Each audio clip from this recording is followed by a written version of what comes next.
During his Pentecost Vigil Mass, Pope Leo expounded further on synodality. A major U.S. archdiocese is buckling under financial concerns and much more. With analysis, I'm joined by the Papal Posse, editor-in-chief of thecatholicthing.org, Robert Royal, on set with me, and Father, canon lawyer, priest of the Archdiocese of New York, Father Gerald Murray. Thank you both for being here, and especially though Bob, he gets extra points, Father. He made the trip and sitting on the set with me. See if you can get those numbers up. This is like the communist authorities. We give you social points as we go.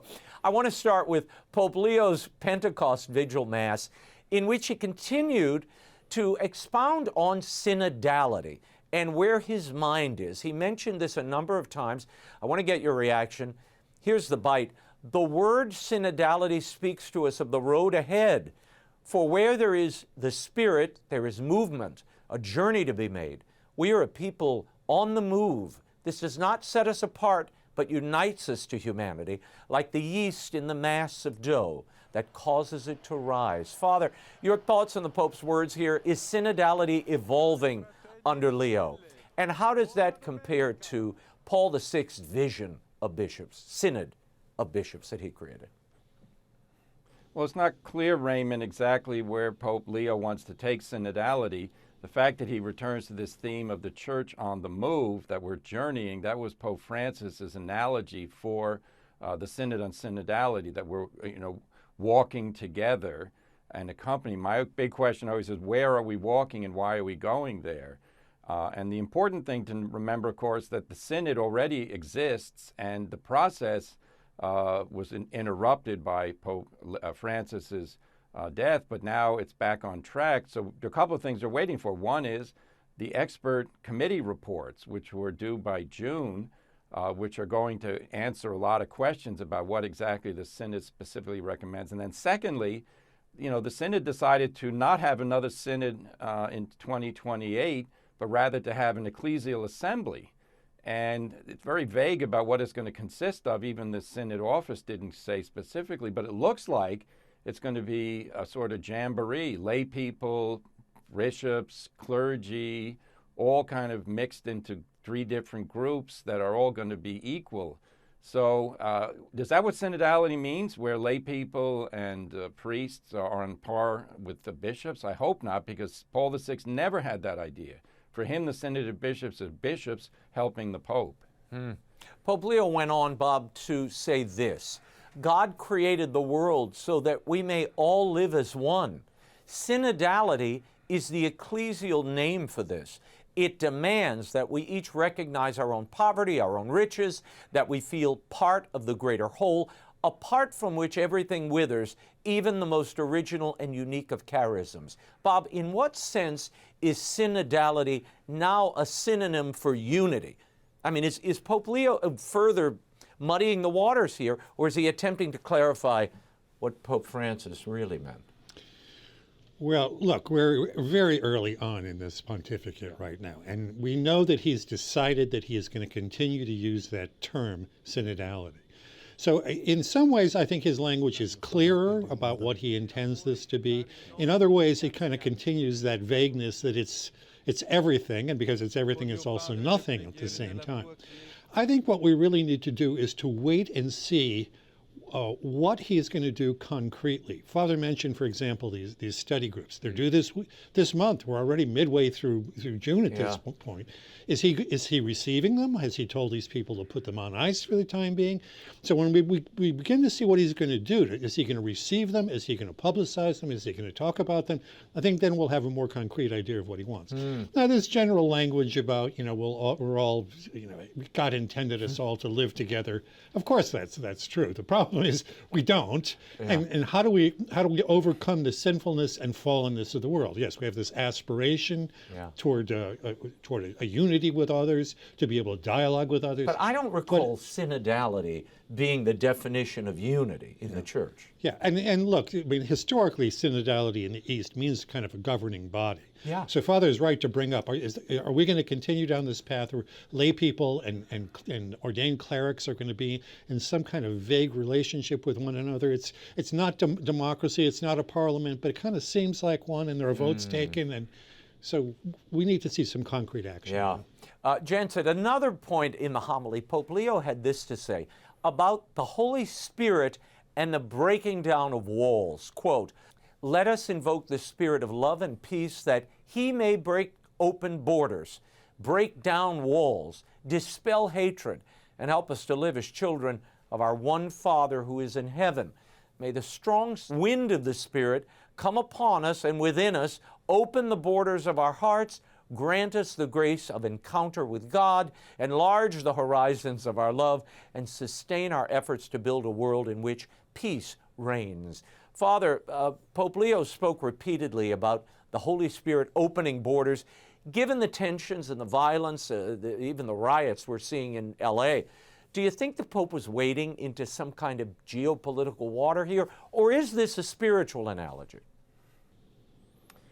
It's probably both. I think given the context of what we're dealing with both in Europe and the United States of mass immigration that's coming in legally into different countries, that, he's speaking about that. And he has spoken about the subject of immigration as cardinal and archbishop, so that's not surprising.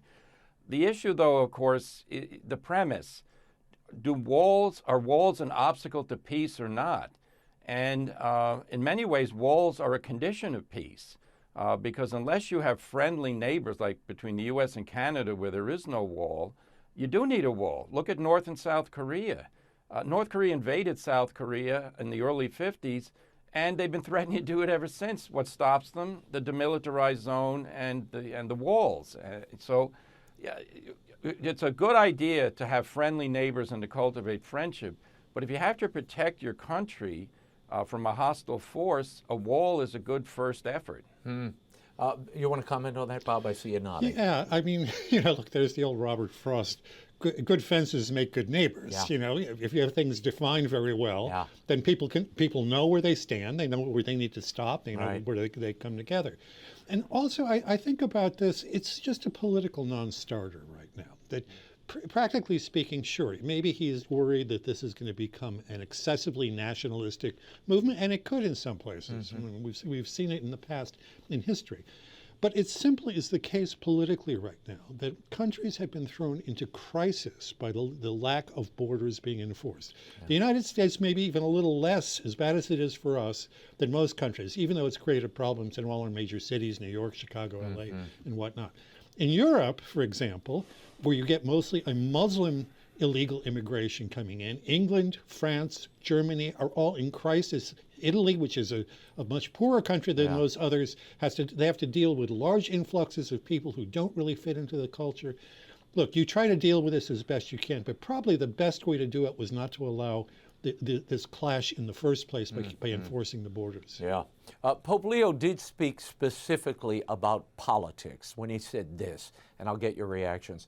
Where there is love, there is no room for prejudice, for security zones separating us from our neighbors, for the exclusionary mindset that tragically we now see emerging also in political nationalisms. Bob, your thoughts on this? Are you surprised by the explicitly political tone of Pope Leo's Pentecost homily? I have to say that I am, because, look, sovereignty is an important concept. Unless we're going to have a one-world government, the world is going to have to be divided up into zones, if you want to call it that. And they're not solely security zones. They're zones in which people live their lives. I mean, you don't want people walking into your house. Your house is, in a sense, a zone in which you live your life and you can have a predictable life. And the same is true of political organizations, states, individual states like the 50 states that we have in the United States, the individual nationalist states. They can become a problem, as they did before World War II. But at the same time, they are natural human formations. You can't just live in an open world in which everybody is open to everything. I think that he's gone even a step further than Francis did in this regard of talking about nationalities as almost being somehow sinful, or at least something less than ideal. Yeah. Father, the Pope does speak at length about the strength of the Holy Spirit, the hope of Jesus Christ. But there's this political message in between as well. I think he's referring here to Gaza, first and foremost. But anytime you talk about nationalism and borders, it's open to interpretation. No, it's true. And, the use of the word exclusion and inclusion, sad to say, it's part of a woke ideology in which we know which good. Inclusion is good, exclusion is bad, but it's never applied across the board because the woke crowd never includes conservatives or serious Christians, serious Jews. All of them are excluded in the woke world because they don't go along with this one ideology, which, as Bob said, it is geared toward one world government, no borders, no laws that are specific to nations. But this is a natural formation. And it's true. We do exclude some people. People in prison are excluded from walking the streets for a reason, because they've been found culpable in a court of law of violating the civil pact that people get along. So exclusion in and of itself has a value when applied properly. But the goal, of course, in the church is the inclusion of everyone in the mystical body of Christ. And that's an admirable goal, and that's a work of the Holy Spirit that the church carries out. I want to move on. Since we last spoke, the restrictions placed on the traditional Latin Mass by Charlotte Bishop Michael Martin have been paused by the aforementioned bishop. This is to align with an October 2nd deadline by the Vatican for compliance with Pope Francis's Traditionis Custodes that would limit the spread and the celebration of the traditional Latin Mass. The pause certainly comes on the heels of a firestorm of negative reaction regarding the draconian restrictions originally placed by Bishop Martin. Your thoughts on this turnabout? Father, I'll start with you, then Bob. We also learned of a recent meeting prior to Martin's temporary reprieve with Cardinal Arthur Roche, the head of the Dicastery for Divine Worship. He's no fan of the TLM. What do you think happened at that meeting? Well, I'm not sure, so speculation is simply be worth whatever speculation is worth. I can say this, though. What is good is that Bishop Martin postponed the banishing of the Latin Mass from different parishes where it's been going on very successfully for a number of years.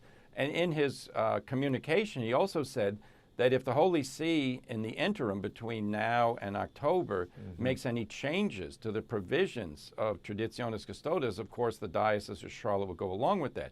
Now, that statement may be motivated by knowledge that something's going to happen. It may not, but certainly it's a wise attitude. And I think Pope Leo would understand, I think, instinctively as an American, that compromise when you have clashes would benefit both sides. Because why in the world should we persist in a policy of evicting people from churches simply because of the form of the Mass that they like, which form of the Mass was celebrated in the boyhood of our current Pope, born in 1955.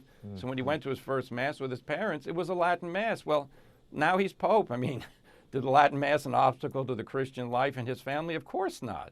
Yeah. So it's not an obstacle. It's a good thing. Yeah, Bob, I think part of the outrage was you have people who have been celebrating Mass in these communities, the old Mass, for many, many years. Suddenly they're thrown from their parishes, sent to one chapel that's currently under reconstruction to accommodate the entire diocese of people who love this Mass.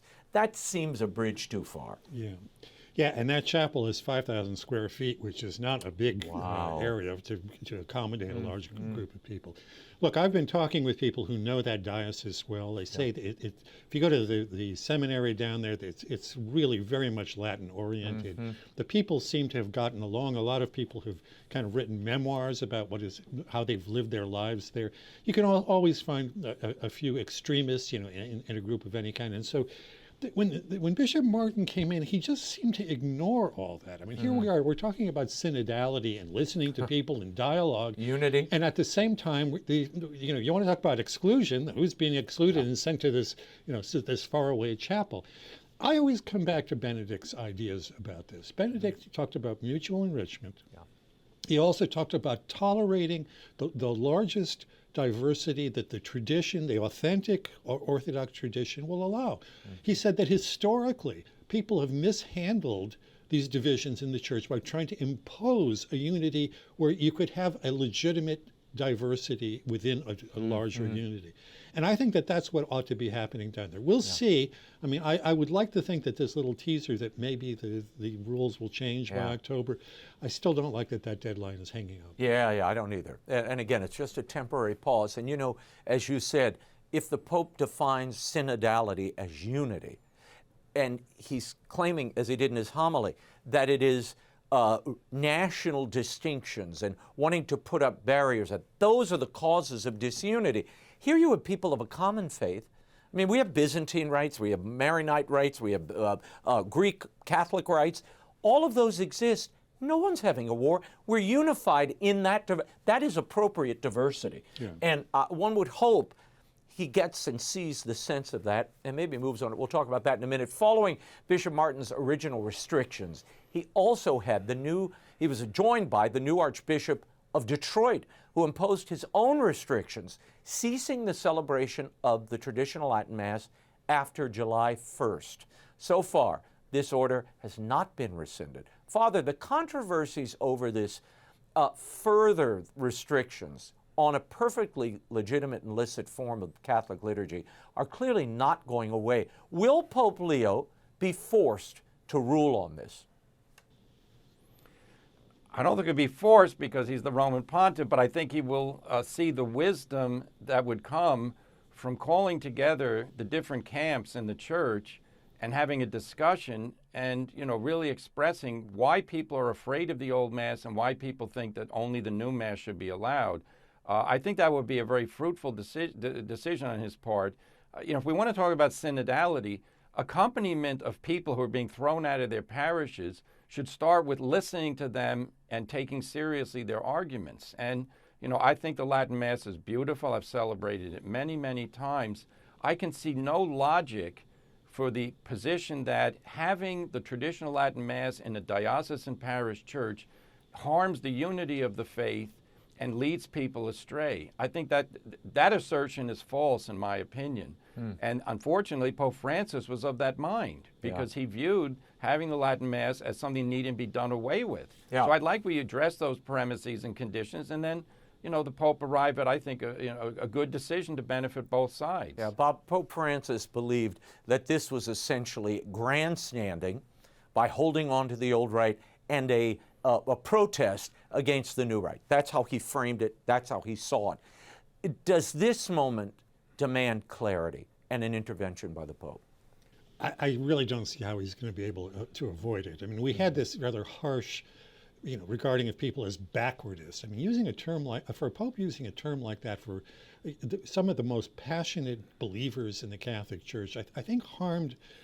It harmed him as much as it harmed the people that he was trying to restrict. Yeah. But look, this is going to be a very delicate dance that Pope Leo is going to have to go through because on the one hand, it's very clear that he is portraying himself as in continuity with Francis, that he wants to continue in the general direction that Francis took, but he's going to bump up against some obstacles along the way. And the only thing I can see him doing is some sort of compromise by which he will kind of bring back what Benedict wanted, but maybe with other language so that it won't be immediately evident that somehow he is contradicting the guy who preceded him. I don't know how he's going to do that. It's going to take some fancy footwork, but I don't know how he's going to be able to avoid it. Pope Francis contradicted the guy who preceded him. So, I mean, there is an establishment of this and a pattern. I don't say it's a good one. I think it's very bad, frankly, to not maintain that continuity. But when you rupture the continuity with all that went before, you've got to repair that breach, it seems to me.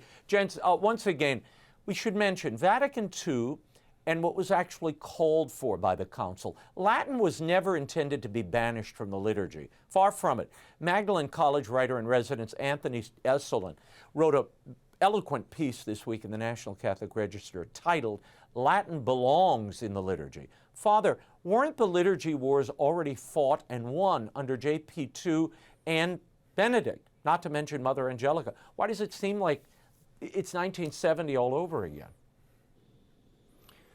Well, Pope Francis was of the opinion that those attached to the traditional rites of the Church, which included the Latin language, were somehow backwardist, as Bob just quoted, and other deprecatory names given to them, and also implying that they had psychological insecurities that were seeking refuge in these fixed institutions.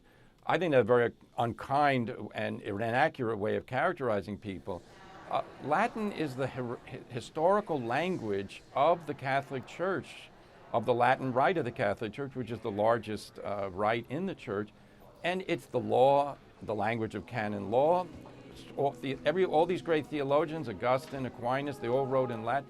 We can't toss aside Latin as saying that was good then, not now. It's always good. Yeah. And then let's go to the chant, Gregorian chant. Remember a few years ago, the monks in Silos in Spain produced a Gregorian chant CD when they produced CDs, and it was a worldwide hit. Yeah, and the monks of Norcia followed up. Yeah, did the same thing. The monks of Norcia, and no, look, the Gregorian chant and the Latin language represent vocal mysticism based on words of God taken from the Scripture. Yeah. What's wrong with any of that? Nothing's wrong with it. No, it's part of our ancient tradition. Bob, it seems the spirit of Vatican II just won't go away. Not the letter, the spirit. Yeah, a certain interpretation of Yeah. the spirit for sure, because certainly when we're talking about inclusion, this is something that's not going to be included, even though it's a deep part of our faith. Look, Leo, in one of his first interactions with people, talked to the Eastern Rite churches and talked about that mysticism that Father was just talking about, and invited them to bring that in, and in fact talked about how he didn't want to see Latin parishes in the West to denigrate what came to us from the East, the Greek East and the Orthodox East. How is it any different that we have a form of the liturgy that was valid for 500 years after Trent? We have a form of the liturgy, even with elements going back further than that could be tolerated the way that there are, as you were saying earlier, Greek Catholics and others. And on top of it, we see that young people who are really at sea in our society. I mean, our society is without authorities. That the usual points of reference, whether it's in government, in business, in economics, in the universities, they find themselves not believing any of the usual authorities, and they're looking for an anchor somewhere. Yeah. And lots of them are coming into the church precisely because they find it in this Latin liturgy.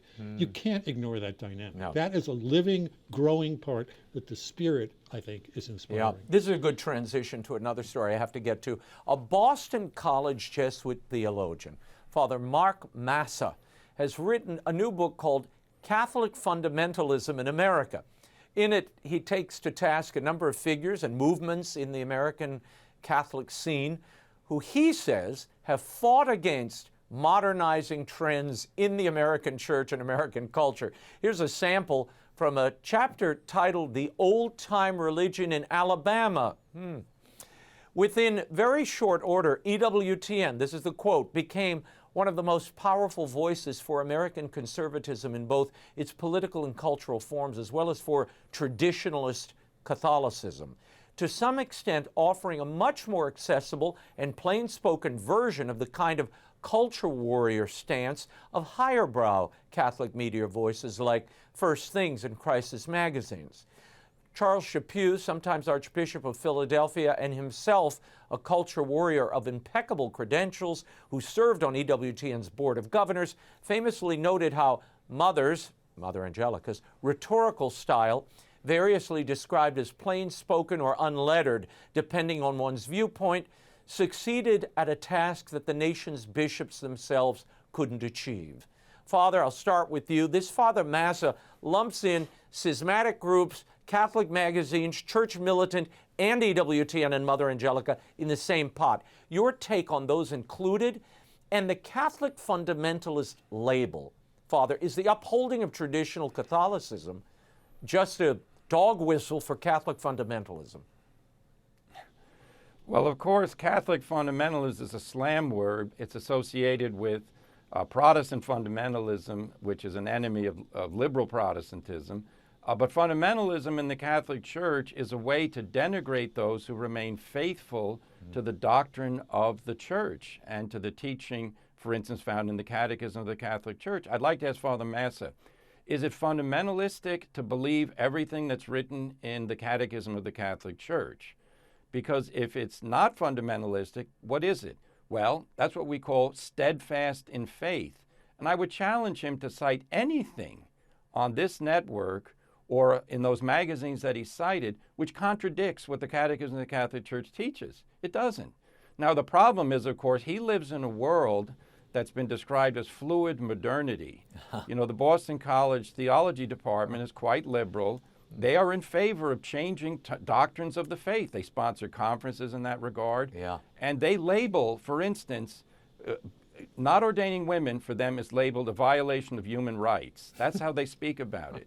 They have no reference to the will of God, Jesus expressed through his actions and words. So in other words, for them, there's a menu of items that they haven't been able to order from the restaurant in the Vatican, so to speak, to get it on the menu. And anyone says, no, they shouldn't even be on the menu. We're fundamentalists because we don't believe in women's ordination and the like. Yeah, well, this is where the majority of Catholics in those pews, this is what they hold dear. And if he doesn't like some of the people referenced in that pamphlet of a book he wrote, he's going to hate St. Paul and St. Peter. But I have to get to this. This is another taste of this. Really, it's an exaggerated pamphlet of a book. Tell me if this sounds a bit familiar to you, gents.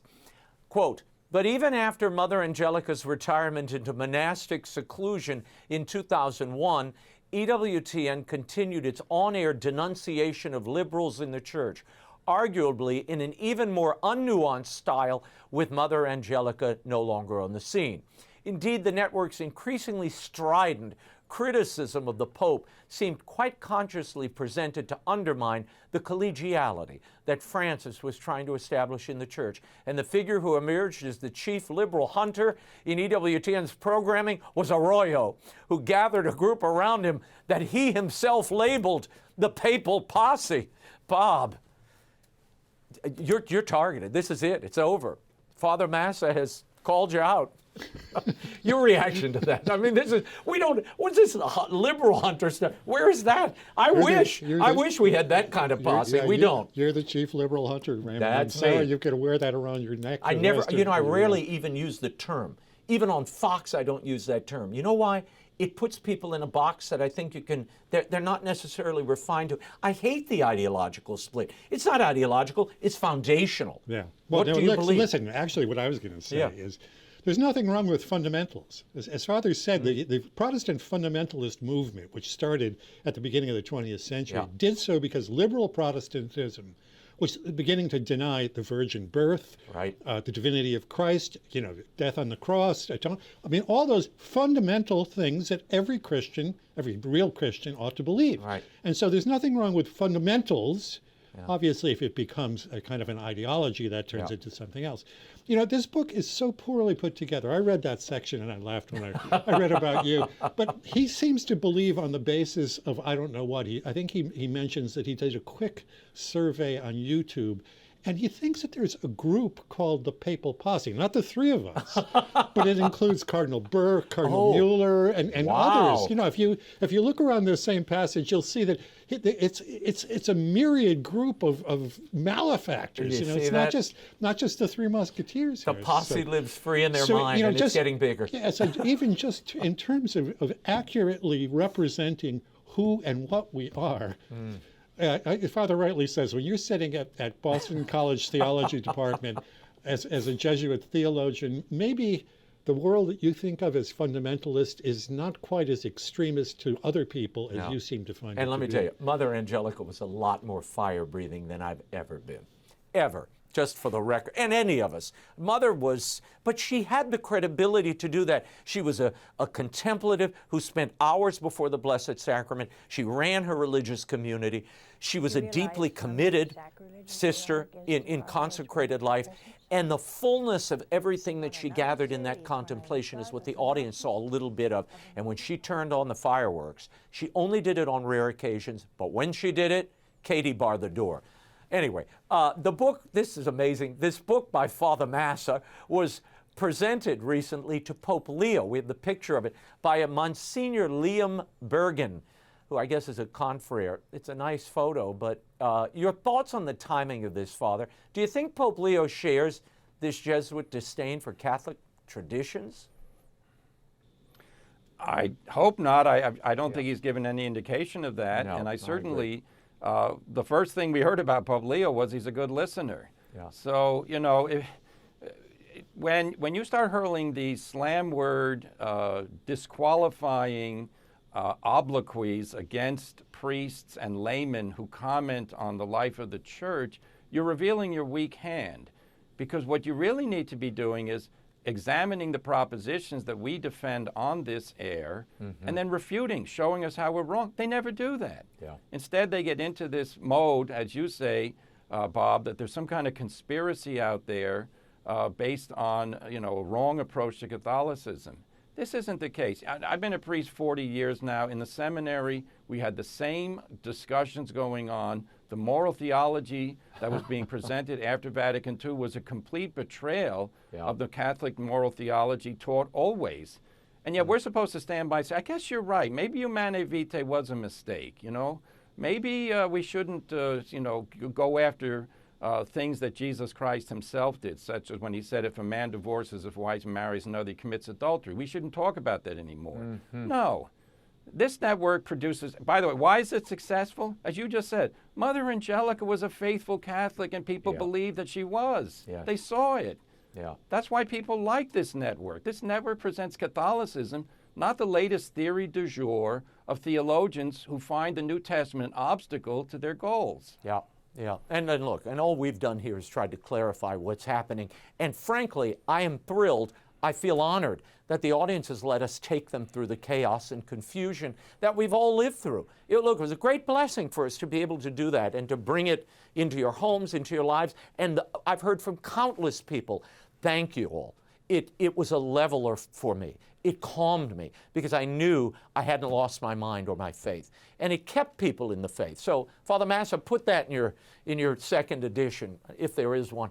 Here is, in the United States, a major archdiocese is facing a $50 million deficit. That's $10 million a year in the last 5. The Archdiocese of Washington, D.C. has plans to eliminate 30 job positions in the next week, according to the June 5th memo sent out next few weeks, according to a June 5th memo sent out to archdiocesan staff.